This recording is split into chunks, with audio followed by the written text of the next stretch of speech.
Hey there, Trevor here. And in this video, I'm going to show you how to close all the open apps on your iPhone.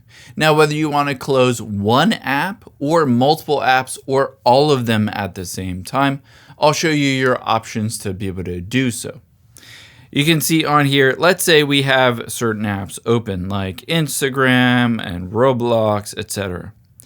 Now, to hop out of the app, you can see if one is open, you're going to swipe up to get out of the app.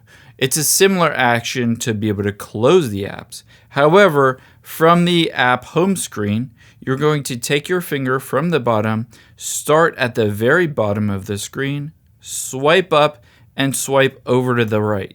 You can see now I can lift my finger up, and it will show me all of the apps that are currently open. There are two different ways to be able to close out of these. One way is to take your finger and swipe up. This will close out of one app individually. However, let's say you have lots of apps open.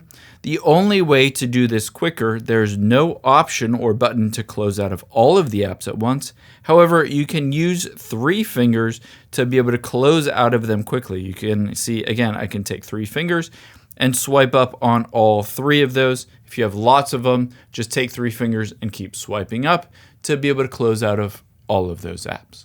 I hope this helps. If it did, check out this video over to my right. I think you'll really like it.